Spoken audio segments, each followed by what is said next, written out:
sus impactos, pero bueno, esperemos que vayan llegando más compañeros y compañeras a la charla. Agradecerles a los jóvenes que han organizado esta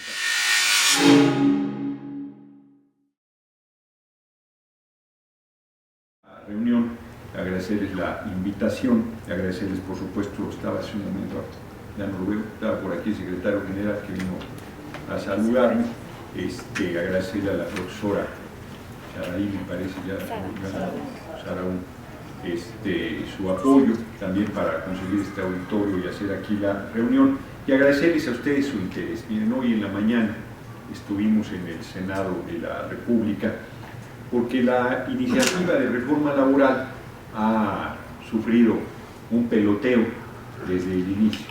Es una reforma que está sustentada en una nueva figura jurídica que se creó en la legislatura en la que yo estuve, que es de iniciativa preferente.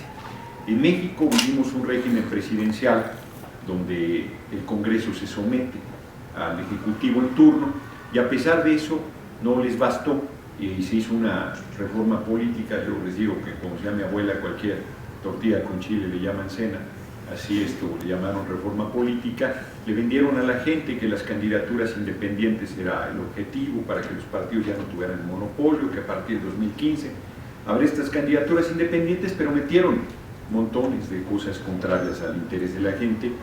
Por ejemplo, metieron que por primera vez en la historia del país el presidente de la República pueda no tomar protesta en el Congreso.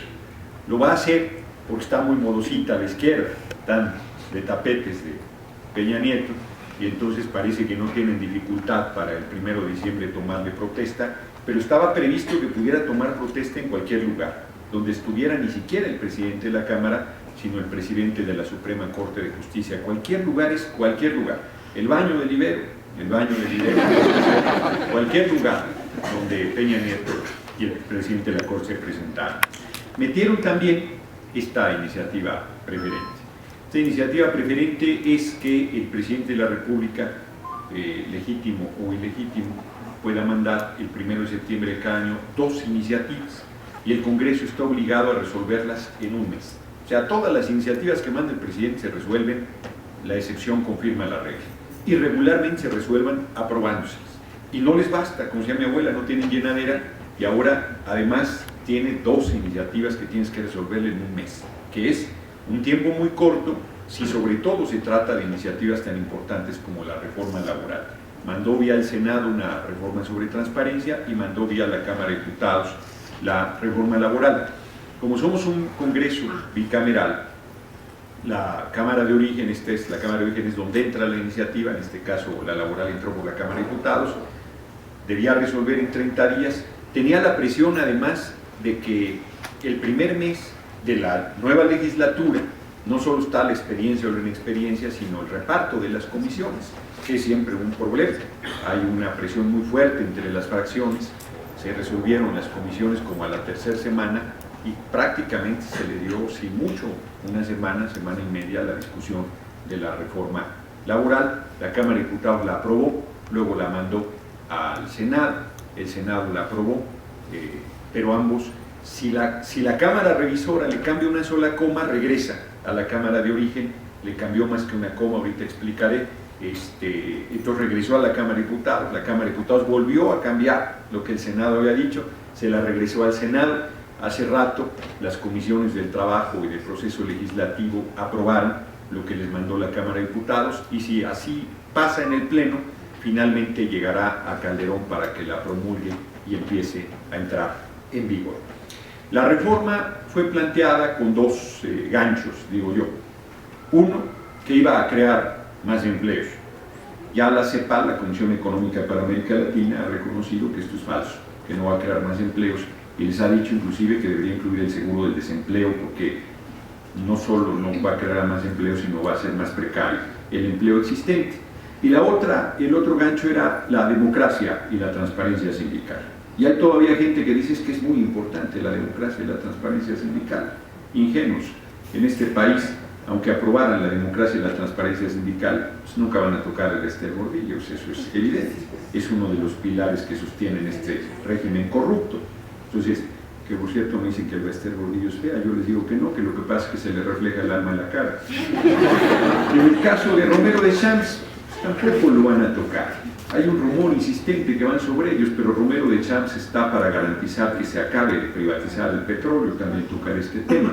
Entonces eso de democracia y transparencia sindical no va a aplicar, aplicará contra el Estunam, pues muy probablemente, contra el SMED, contra sindicatos medio de izquierda, pero contra los sindicatos que sostienen al régimen, pues eso es absurdo, es una ingenuidad de la gente. Pero además en la Cámara de Diputados el PRI quitó eso, y luego en el Senado el PAN y el PRD lo metieron. Y luego el PRD, en el mayor de los extravíos, regresa a la Cámara de Diputados y el PRI dice ya se perdió lo de iniciativa preferente. ¿Por qué? Porque resolvió la Cámara de Diputados en 30 días, resolvió la Cámara de Senadores en 30 días, pero no hay una ley secundaria y la Constitución no prevé qué pasa cuando ambas resuelven, pero no está aprobada la iniciativa, porque está en la situación que ya expliqué. Y entonces en vez de decir el PRD, es cierto, ya no hay iniciativa preferente, pues ya que se mantenga ese monstruo de reforma, ahí van con el PAN que deben aprobarla, una serie de necesidades, y el PAN traiciona al PRD, como era de esperarse en la Cámara de Diputados, y vota contra el PRI, junto con el PRI para aprobar la iniciativa, porque lo que quieren en realidad es lo que la iniciativa tiene: liquidar los derechos laborales, acabar con los derechos de los trabajadores. Y a mí me parece monstruoso esto, y yo me asombro que la gente no acaba de ver la gravedad de lo que estoy planteando. O sea, liquidar los derechos de los trabajadores. Ya Calderón dijo que esta reforma va dedicada a ustedes, a los jóvenes y a las mujeres. Y dijo que es para crear más empleos. Bueno, ¿qué contiene? Solo hablaré de 4 figuras. La primera, la contratación a prueba. Ustedes pueden entrar a prueba un mes y si el patrón dice no sirve, nos manda a la calle sin ninguna responsabilidad para el patrón. Ampliaron a 6 meses. 6 meses de prueba. Ustedes tienen que ponerse de tapete para que el patrón sepa que sí sirve, pues si no los van a correr, no los van a dar nada. Segunda figura, la contratación y capacitación inicial. Mientras estén en capacitación los pueden correr. Y esa figura es muy delicada porque no pone un tiempo máximo. Pueden estarlos capacitando toda la vida y entonces los pueden correr sin responsabilidad para el patrón en cualquier momento. Ambas figuras sí establecen explícitamente que tienen que contar con todos los derechos. Legalizan el outsourcing. El outsourcing, yo les digo a los que no saben inglés, ¿qué quiere decir outsourcing? Quiere decir que vamos a joder, porque se trata de que la gente no tenga ningún derecho, no tenga seguro social, no tenga aguinaldo, no tenga vacaciones, no tenga pensión, no tenga jubilación. En la Cámara de Diputados hay trabajadoras de limpieza outsourcing, con el pretexto de que no están en la labor sustantiva, dicen que eso lo preste una empresa tercera, y esa empresa tercera cambia cada año. Hay trabajadoras de limpieza que llevan 17 años limpiando la Cámara, y la Cámara no les reconoce ningún derecho, y cambia cada año la empresa, y entonces no hacen antigüedad, nunca tienen acceso a Infonavit, regularmente les escamotean el seguro social, utilidades ni soñando, eso ha desaparecido de la situación del país, no tendrán nunca pensión ni jubilación por más años que trabajen. Ese es el outsourcing. Legalizar esto, hay gente que desesperada de buena fe dice es que solo están legalizando lo que ya existe en el país, porque es cierto que hay muy generalizadas empresas de outsourcing en el país, pero no es así. Yo digo, si hoy que la ley protege al trabajador, la ley es igual para todos excepto en el derecho laboral. En el derecho laboral la ley es tutelar del trabajador. ¿Qué quiere decir eso? Se inclina en favor del trabajador. Reconoce que entre la relación patrón-trabajador, el trabajador es el débil. Es una ley surgida del artículo 123 constitucional y de la Ley Federal del Trabajo surgida en 1931, que es de las más avanzadas, fue de las más avanzadas del mundo en su momento. Y se rompe ese carácter tutelar con la nueva ley, pero antes de que se rompa, hoy está rota. Hoy se violan derechos y conquistas sindicales de manera permanente y sistemática, a lo largo y ancho del territorio nacional. Quieren que les recuerde que hace unos días fue literalmente pateado un trabajador mexicano para una empresa coreana, Samsung, por un capataz extranjero, como en pleno siglo XIX, como en pleno porfiriato. No había látigo, había patadas. Patadas permanentes, 2, 3, 4 veces fue agredido el trabajador. Y lamentablemente eso no es una excepción. Y el trabajador aguantando para que no lo corran, y lo acabaron corriendo. Hoy que el derecho lo protege, Hoy que la ley laboral está a su favor, sucede eso. Imagínense si quitan todo eso. Y lo van a quitar. Están acordando quitarlo, porque el artículo 83 de la ley establece el pago por unidad de tiempo, el famoso pago por hora.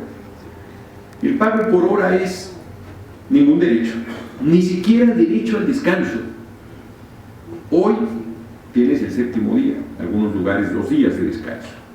Si es pago por hora, no hay día de descanso, es hora trabajada, hora pagada. Si no trabajas, no recibes nada.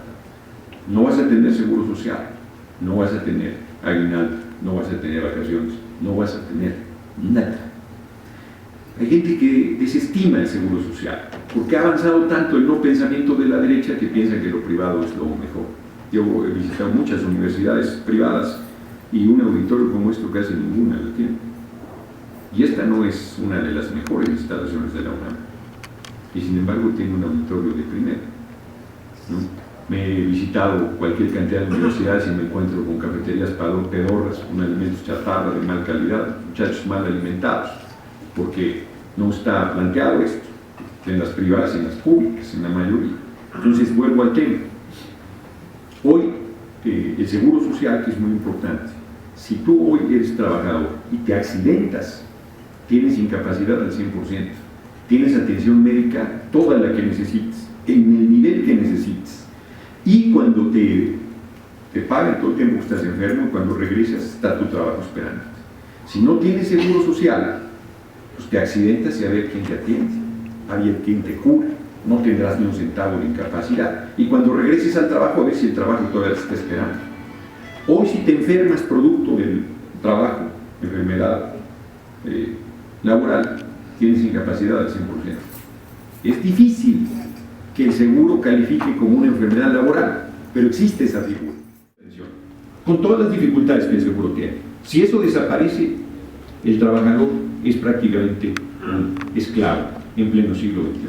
Pero además el propio seguro social desaparece, porque si hoy el seguro social está en crisis, que es una obligación del patrón dar seguro social, imagínense si ya no hay ninguna obligación de dar seguro social. El seguro social acaba siendo liquidado. Yo me preguntaba por qué están arreglando, porque yo me atiendo en el seguro social, yo renuncié al seguro médico privado en la Cámara, y decía, ¿por qué están arreglando los hospitales de segundo y tercer nivel? Pues porque los van a entregar a la iniciativa privada una vez que quiebren al seguro social. Seguirán haciendo el negocio con la salud como lo han hecho con la educación. No han privatizado la UNAM, pero 9 de cada 10 muchachos son rechazados de la UNAM. Todo el mundo tiene que irse a universidades privadas para ti. No han necesitado declarar la privatización de la educación para hacerla. 7,5 millones de jóvenes no tienen acceso a la universidad. Entonces el desmantelamiento de la seguridad social es una nueva ofensiva en contra del pueblo de México, porque era un elemento redistribuidor de la riqueza. La salud junto con la educación son elementos de redistribución de la riqueza en nuestro país, muy importantes. Entonces un trabajador que no tendrá seguro social, no tendrá pensión, no tendrá jubilación, insisto, no tendrá ni día de descanso, para que se entienda más claro, como los taxistas que no son dueños de su taxi. Si no trabajan, no ganan, no tienen día de descanso. Si descansan, ellos se lo financian el descanso, porque nadie se los va a pagar. Sí me explico. Entonces es liquidar todos los derechos de los trabajadores.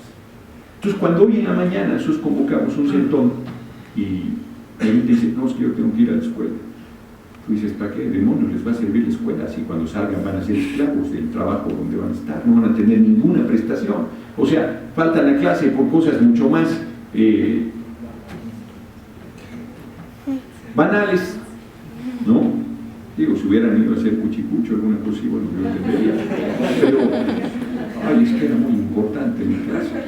Dices, u otros que dicen, es que la vía pacífica está agotada. Pura bravuconería. Si la gente ni siquiera protesta hoy de manera pacífica, ¿cómo va a protestar de manera violenta? Si la gente hoy se le está llevando la tía a las muchachas por falta de dinero, ¿dónde va a comprar un cuerno de chivo?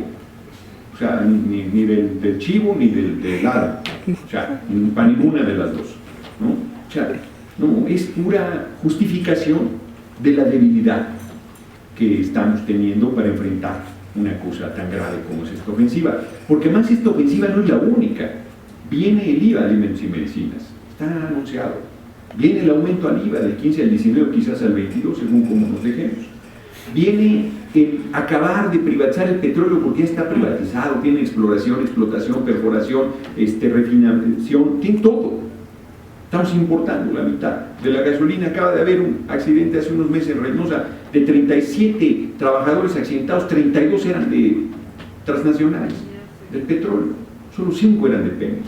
O sea, están acabando con el patrimonio nacional. Viene la militarización del país ya con el estado de sitio. Hay lugares acá, se ve espectacular, ahí la gente parada, pero hay muchos lugares todavía. Pásenme para que no se cansen. Entonces, les decía yo, es una ofensiva neoliberal brutal, nueva ofensiva neoliberal, que pues, la finalidad es acabar de rematar el patrimonio nacional. Hay empresarios que creen que esta reforma les va a beneficiar. No les va a beneficiar más que a las transnacionales, porque es de sentido común. Si la gente gana más, compra más. Si compra más, hay mercado interno. Si hay mercado interno, hay producción. Si hay producción, hay ganancia, y es un círculo virtuoso. Si la gente gana menos, compra menos. Si compra menos, quiebran más empresas, más negocios, y solo le convendrá a quienes exportan, solo les convendrá a las grandes transnacionales. Es más, esta reforma, mandada por el Fondo Monetario Internacional y el Banco Mundial, va encaminada a beneficiar a las grandes transnacionales del petróleo que van a venir. No decían hace poco tiempo que ya se nos había acabado el petróleo, que ya no había, que tenían, a la gente se le olvida, que tenían que entrar al Golfo de México, aguas profundas, que no contábamos con la tecnología. Yo les decía, si ya no tenemos petróleo, se nos va a acabar, entonces ¿a qué vienen las transnacionales? Son tan buenas que van a inyectar petróleo en el subsuelo. ¿Cuál es la razón? Nos tratan como si fuéramos retrasados. Miren, hago una pequeña digresión. El gran combate al narco. Inventan a cada rato que detienen a uno de los más peligrosos narcotraficantes. Han detenido a los más peligrosos. Pero el último fue una joya, el Asca. ¿No? Lo detienen y se le reduce el cadáver 12 centímetros. Y luego se les reduce completo porque el cadáver se les escapa. Y lo dicen a los medios y la gente lo cree. O se lo aguanta, que es lo mismo. Nos tratan de manera increíble. Increíble. Yo ya a estas alturas estoy convencido que la televisión es una de las drogas más lesivas al pensamiento de la gente. Es impresionante la manera, no hay nada que hacer. O sea, convocamos al centro, no, ya la van a probar, no hay manera. Pues claro, si uno se queda tirado, pues claro que no hay manera. Si uno se derrota, pues claro que no hay lucha posible. Si uno dice que eso no va a funcionar, pues claro que no funciona nada. Y vuelvo otra vez. Pacífico versus violento. Yo, igual que Onfray en el libro de Política del Rebelde, que se lo recomiendo mucho, es un libro de filosofía, debería estar Onfray en todos los planes de estudio de todas las escuelas del país y no está en ninguno. Es un filósofo de pensamiento muy poderoso, es muy prolífico, además es un tipo hiperactivo de tener 50 libros base. Lo hizo famoso el de Tratado de Teología, estudió en una escuela católica y eso lo convirtió en ateo de manera natural. Son terribles. Y luego hizo este libro de Política del Rebelde y él no descarta, frente a la resistencia al capitalismo feroz, llamado neoliberalismo, la vía armada inclusive. Yo no la descarto, pero no la comparto, no creo que sea posible, pero además no creo que sea un problema. Dicen, no, es que ya la pacífica no, debe ser algo más eficaz. Pues lo eficaz es que actuemos.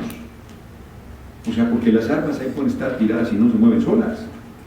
O sea, hay gente que piensa que con Twitter ya hizo la revolución. Yo mandé un mensaje, un RT buenísimo, bien combativo. Y luego la reforma nos pasa encima. No, Gerardo, estamos contigo. Tu padre en la mañana no pudimos ni pararnos, nos sacaban cargando porque éramos un puñado y luego nos encapsulaban. La gente me dice, oye, pero es que si nos sentamos no nos van a agredir. No, seguro te van a agredir. Y entonces, ¿para qué nos sentamos? Para que quede claro que es pacífica. No funciona porque nos sentamos, no funciona porque no hay número de gente suficiente. Si hay 500 sentados ahí, ya se les complica mucho pasar, porque necesitan 2.000 policías, 4 por cada uno de nosotros para cargarnos. Hoy me cargó el jefe del operativo y me iba diciendo, oye, cabrón, ¿cuánto pesa? 100 kilos, le dije yo. No, y deberías bajar de peso. Yo creo que debo subir para que no nos puedas mover.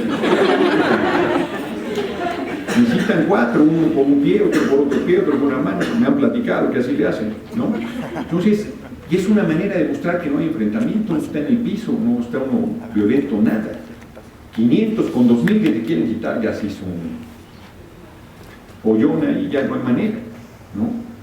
Pues el Senado sería muy fácil cerrar, no necesitaremos más de 1000 personas, pero ¿dónde están? ¿Dónde está la determinación de luchar? Y la gente, no, es que este pueblo es apático, no sirve.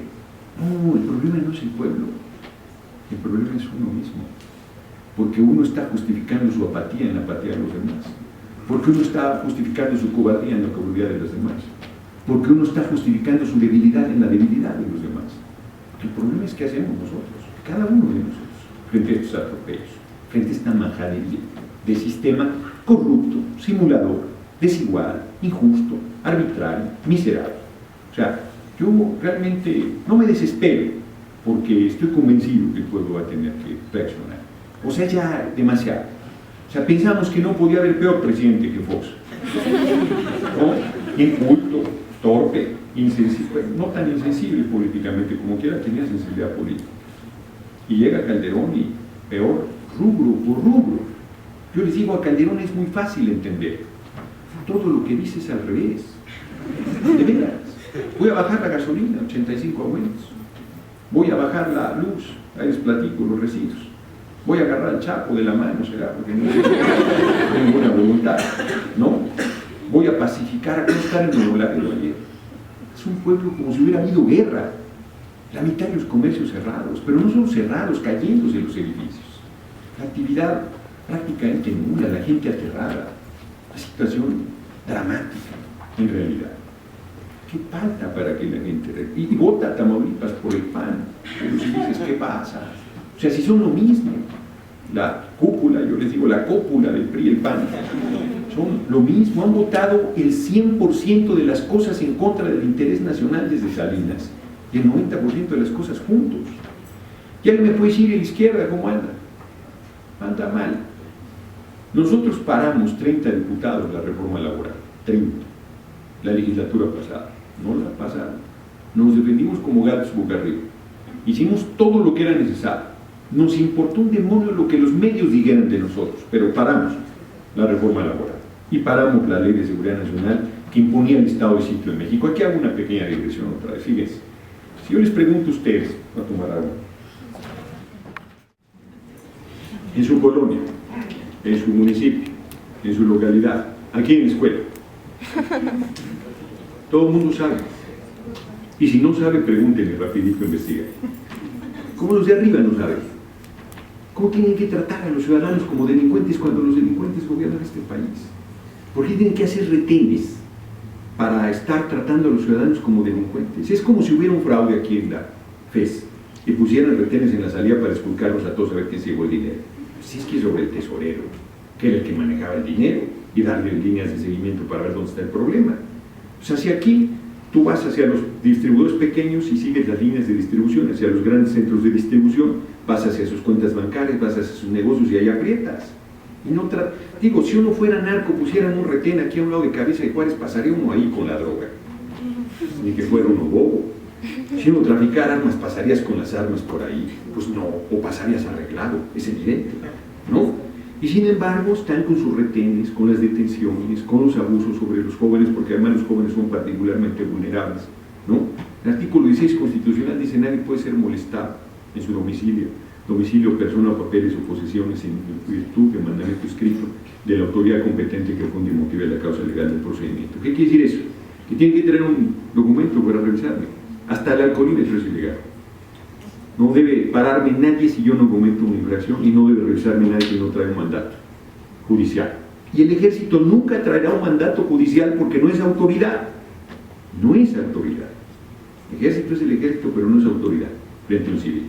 Y el 129 dice que en tiempo de paz el ejército debe estar en los cuarteles y el 29 dice que solo se pueden suspender derechos y garantías constitucionales a petición del presidente autorizado por el Congreso. Todo eso se lo pasan por el arco del triunfo. Pero la gente lo permite, la gente tolera estas cosas. Yo les digo a todas mis visitas, a todo el país, estos argumentos legales, y la gente lleva un retén y se deja revisar. Yo les digo que al rato, a los hombres les van a hacer los análisis de la próstata en los retenes militares, si va a haber quien regrese por una segunda opinión. Aquí está. Estuve en Tampico y me dice un joven: oye, Gerardo, yo estoy harto de los retenes, voy a hacer lo que me dices. Entonces yo le dije: mira, si lo vas a hacer, el consejo es muy sencillo: te tienes que mantener firme pase lo que pase, porque si dudas te van a acabar atropellando. O sea, uno tiene que, con carácter no es suficiente, pero sin carácter no se hace nada. Yo no presumo, nunca me han revisado en un retén militar, nunca es, nunca. No nací diputado, no morí diputado, y antes de ser diputado no me dejé revisar nunca, siendo diputado menos, y ahora tampoco me dejo revisar. Es muy simple. Yo les digo, artículo 6 constitucional. Entonces me dicen: en el artículo 89, fracción sexta, dice que el presidente manda al ejército. Les digo: ese ni es presidente, se robó la presidencia. Pero enséñame el documento de tu presidente. Pues no lo trae, pues no me vas a revisar. Y empieza una larga discusión, que a veces es muy fuerte, pero yo consta en actas que tengo el carácter fuerte. Y me dicen: déjame hacer mi trabajo. No, si tu trabajo es violar mis derechos, no te lo voy a permitir, de ninguna manera. Entonces, el problema es que permitimos estos atropellos, que permitimos estos abusos. ¿Cuántas veces al día? Como decía Gandhi, la injusticia existe porque la soportamos de manera activa o pasiva. ¿Cuántas veces al día vemos una injusticia y nos volteamos para el otro lado? ¿Cuántas veces al día soportamos en carne propia una injusticia porque no queremos tener más problemas? Bueno, estamos viviendo una experiencia que yo no doy crédito. Mi hermana tiene a su hija de 14 años en una secundaria pública, la 46 de la José Vasconcelos, Santa María de la Ribera, y a una niña la abusó sexualmente el prefecto. Y ella es la presidenta de la mesa directiva y cerró filas con la niña. Pues ya destituyeron a la mesa directiva, el prefecto lo detuvieron y ya lo soltaron, y ahí estaba otra vez en la secundaria, padres de familia apoyando a la directora y al prefecto. Tú dices: ¿qué pasa en este país? ¿Qué está sucediendo que no hay una determinación de estar del lado de la justicia? Porque es que la niña, una niña de 15 años, puede estar mintiendo. Está muy difícil que una niña de 15 años mienta sobre un abuso sexual, muy difícil, pero es muy sencillo. Y si no está mintiendo, está ahí el abusador. Lo menos que tendría que hacer es investigarse la situación, tendría que separarse del lugar.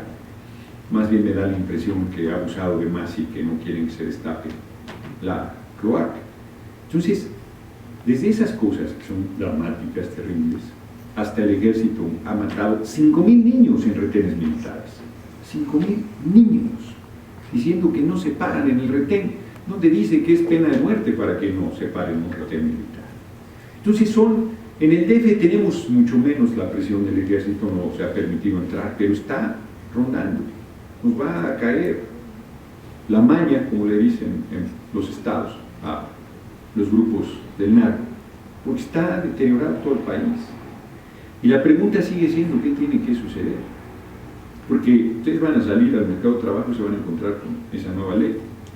Pero los que están trabajando actualmente también se van a encontrar con esa nueva ley.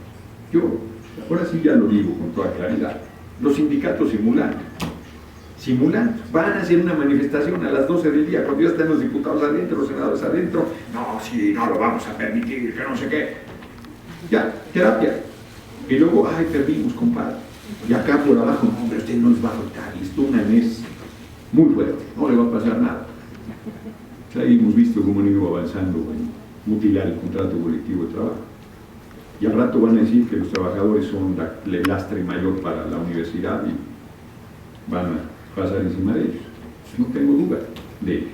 Bueno, las universidades han avanzado lo del pago por hora desde hace mucho, incluidas las universidades públicas, sin ningún derecho para los profesores, que son altamente calificados. ¿Qué se espera de un trabajador de a pie?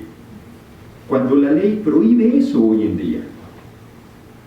O sea, no solo es que legalicen los atropellos, sino que hay que recordar que van más lejos siempre, que no se quedan en lo que se aprobó, sino que van con abusos mayores. Bueno, el maltrato físico al rato va a estar incluido, ya, como una constante en las relaciones laborales. Y si pones mala cara, pues te corren. y la gente aterrada por no perder el empleo. Nosotros, termino para pasar a las preguntas, dijimos, no podemos quedarnos en esta condición. Me preguntaban al principio de la charla, en una entrevista, en un trabajo con unos muchachos, que yo había convocado a formar un partido y que si no era un error, que ya eran muchos partidos, que no sé qué. Dije, mira, yo convoqué a la lucha, a la desobediencia, y producto de la desobediencia, de la rebelión popular pacífica, que la gente que se genere como producto de esa lucha, un partido que sea instrumento de organización y lucha de la gente, porque yo estoy convencido que existe un programa político, existe claridad hacia dónde se va a ir. O sea, los jóvenes del 132, por ejemplo, han sido muy activos, muy fuertes. Qué bueno que fue en Libero. Hubiera sido en UNAM, se los hubieran acabado. Me han dicho que porros, holgazanes, que no servían para nada, que eso era lo que hacían las universidades públicas. Qué bueno que fue en Libero. Si alguien nos hubiera dicho que eso iba a pasar en Libero, hubiéramos dicho que eso no iba a pasar nunca. Y que eso iba a generar el resurgimiento de los jóvenes en la participación política, hubiéramos dicho que no es así. Entonces ese es un buen ejemplo de cómo no hay que desesperar y de que luchando las cosas tienen que acabar madurando. Y aprovecho esta digresión antes de plantear lo que les iba a decir para comentar. Hay sorpresa que los jóvenes estén con la izquierda, no con los partidos, con las posiciones de izquierda. Pues, ¿dónde estarían si no? Pues es natural que estén ahí. Parafraseando a Salvador Allende, ese extraordinario presidente chileno, decía: un joven que no es rebelde nació decrépito. Yo sostengo que un joven panista es antinatura. Un joven que diga que admira a Calderón, ese muchacho no está completo. ¿No? Y un joven que diga que admira a Peña Nieto está en diagnóstico, pero de veras, de urgencia. Tampoco está completo, es evidente, ¿no? Es natural que un joven se indigne con la injusticia, con la desigualdad, con el hambre, con la desesperanza, que se rebelde frente a la situación existente.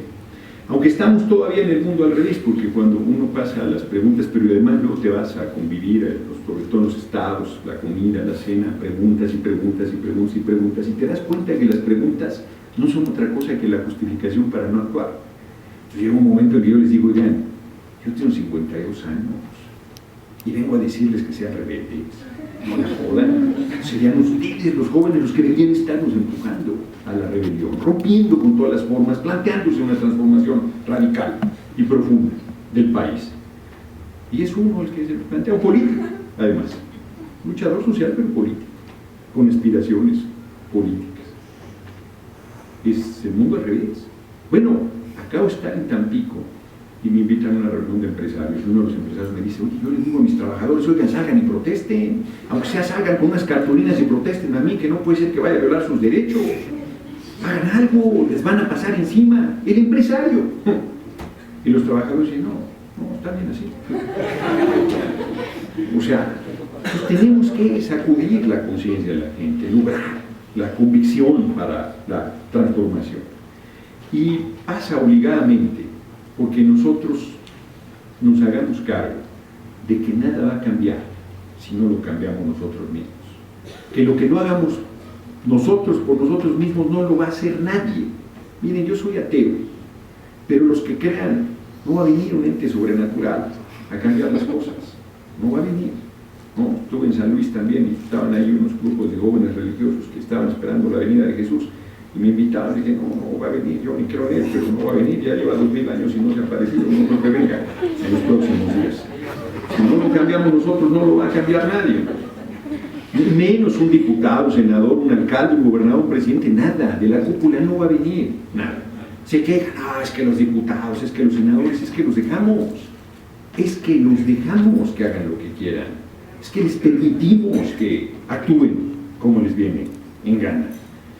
¿Cuál diputado o senador nos dijo que iban a apuñalarnos en el Congreso? Voy a acabar con tus derechos, vota por mí. No más faltaba que hubiéramos votado por él, ¿no? Pero ya lo hace y lo dejamos. Digo, los del DF no votaron, eso faltaba, ¿verdad? No votaron a favor, pero tampoco han actuado con la firmeza necesaria. Pero si ellos no lo hacen, lo tenemos que hacer nosotros. Miren, yo estoy convencido, nosotros hicimos un llamamiento, leí varios documentos históricos, y cuando leí el plan de San Luis de Madero, con esto voy a terminar, y un par de anécdotas históricas, me impresionó.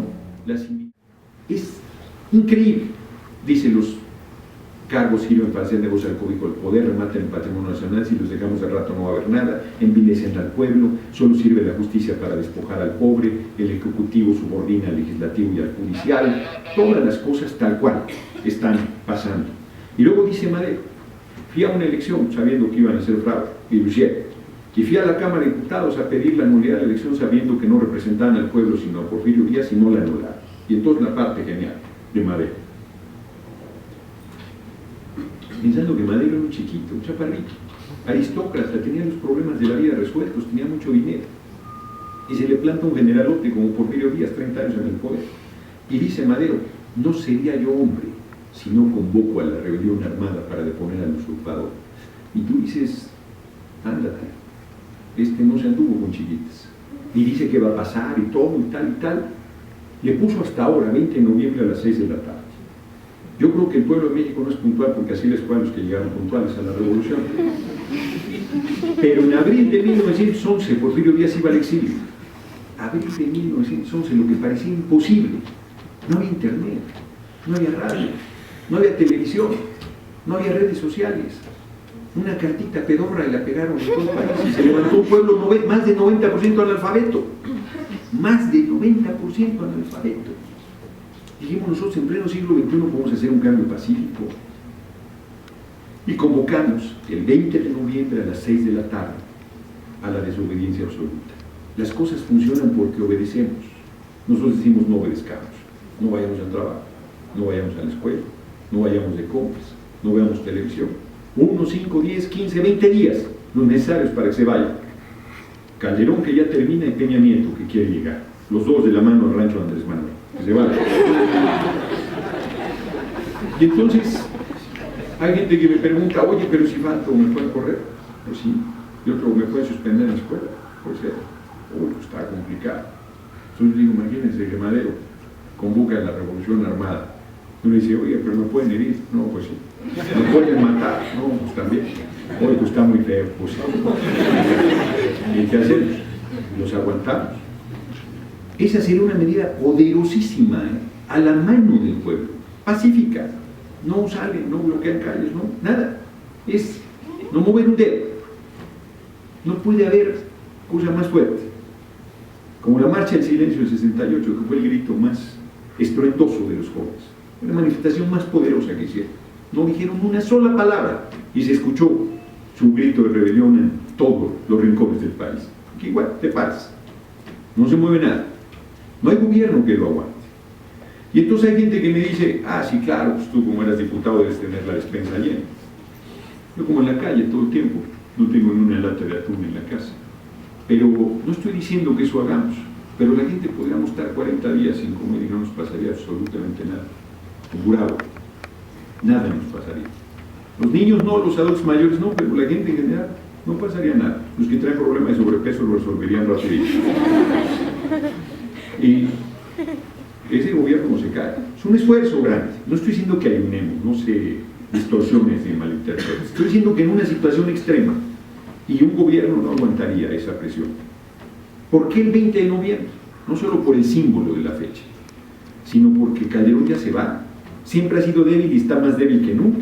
Y Peña Nieto no ha llegado. Es el momento adecuado. No soy ingenuo, se ve difícil. Se ve difícil. Si no se hace, se tendrá que hacer. Y en condiciones más difíciles, porque Peña Nieto es un represor. Y va sobre nosotros. A los jóvenes les tiene particular cariño. Entonces, el tema se va a poner complicado. Y vamos a tener que actuar. Vamos a tener que asumir nuestra mayoría de edad.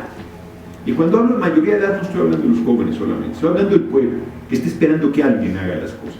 Que está esperando que alguien haga la tarea. Que otro actúe por sí, por lo que nos toca a cada uno hacer. Yo termino planteándoles 3 ejemplos de la historia, rápidos. Villa entró con 13 hombres armados a Chihuahua y formó la división más poderosa, la división del norte, 13 hombres armados. Parecía imposible. Cuba, salieron en un barquito pedorro en México, 100 revolucionarios cubanos, el Granma, era un yate para 20, salieron 100, iba sobrando. Llegó con trabajos a Cuba. Y cuando llegó, apenas pusieron pie en tierra, les mataron a 88 de los 100, quedaron vivos 12. Grupos de 3, dos iban con Fidel, uno perdió las botas, otro perdió el rifle. Y uno de ellos cuenta que se iban arrastrando, que también vuelos rasantes que los querían matar. Y uno de ellos cuenta que Fidel decía, y ahora que triunfe la revolución vamos a hacer esto con la economía. Y ahora que triunfe la revolución vamos a hacer con esto con la salud. Y ahora que triunfe la revolución vamos a hacer esto con la educación. Entonces ya está loco, este cabrón está loco. Somos tres gatos, están a punto de matarnos y está pensando qué va a hacer cuando triunfe la revolución. Pero luego la revolución, un puñado de hombres y mujeres lograron transmitir su sueño de cambio al pueblo cubano. Ninguno era militar, por cierto. La Revolución Mexicana solo Felipe Ángeles, ninguno era militar tampoco. Y se hicieron grandes generales en la lucha por la liberación de nuestros pueblos. Los liberales mexicanos eran enormes. Voy a hablar de política, no de religión. Siglo XIX. Separan la Iglesia del Estado en 1856. Era muy importante. La Iglesia trababa todo el desarrollo económico del país, concentraba la mayor riqueza en tierras, en bienes inmuebles, en dinero. Tenían la educación, tenían el registro civil, tenían los panteones, tenían un montón de privilegios. Se separa la Iglesia del Estado para que no me diera la importancia de la medida. En Finlandia la separaron hace 2 meses. En España, que traen rebelión popular por los recortes a los programas sociales y a los derechos de la gente, hoy en día con dinero público el Estado español le da dinero a la Iglesia Católica por cada felicidad que tiene, hoy en día. Francia, con toda su revolución francesa que decapitó a los reyes y se pasó por la guillotina a medio mundo, incluido a los revolucionarios, separó la Iglesia hasta 1901. Argentina lo hizo en 1954 con Perón y le costó el poder. Al año siguiente lo destituyeron en un golpe militar. Colombia lo hizo en 1983. Nosotros decimos a mediados del siglo XIX. Todos los liberales eran creyentes, por cierto, a excepción del nigromante, que era el único ateo. Y cuando separan la Iglesia del Estado, la Iglesia a la alta jerarquía no se aguanta y genera una guerra, la guerra de Reforma, 3 años, y la pierden y no se aguantan y se van a Francia y hablan con el emperador francés y le piden que mande un emperador con el ejército más poderoso del mundo, que era el francés, y lo mandan. Para colmo, Maximiliano era alto, rubio, barbado, azul, guapo. Juárez era chaparrito, panzón, prieto, pelos parados, y un zapoteco. Y llega Maximiliano y les ganamos la batalla el 5 de mayo y no volvimos a ver la nuestra. Perdimos todos, se le ocurrió a Zaragoza morirse y nos pasaron encima. Maximiliano, que era liberal, le manda una carta a Juárez y le dice: oiga, ambos somos liberales, licenciado, véngase de presidente de la corte del imperio. Y Juárez le responde: no, mi amigo, yo soy presidente del país que usted invadió, no ando buscando trabajo. Y le resiste con todo. Más de 2 años y medio gobernó Maximiliano. Todos los gobernadores liberales lo reconocieron. Cualquier similitud con la actualidad es pura coincidencia. Y una anécdota poco conocida de Juárez. Están reunidos un grupo de liberales con él, desesperados, derrota tras derrota, frustración tras frustración, fracaso tras fracaso, y le dicen: presidente, vale la pena resistir, vale la pena luchar, vale la pena mantenerse en pie. Y Juárez les dice: miren, la patria es como la madre, entre venderla y defenderla no hay término medio digno. Es así. Y hoy la patria nos convoca, y la patria no es algo abstracto, no es un discurso demagógico, somos los hombres y las mujeres que la conformamos. Dicen que cada pueblo tiene gobierno que se merece. Nosotros no merecemos a Felipe el Sagrado Corazón de Jesús Calderón, y menos a Enrique Peña Nieto. Pero tenemos que sacar la casta. El pueblo de México es un pueblo agachón y es un pueblo guerrero, es las dos cosas. Tenemos que sacar lo mejor de nosotros en este momento. No tenemos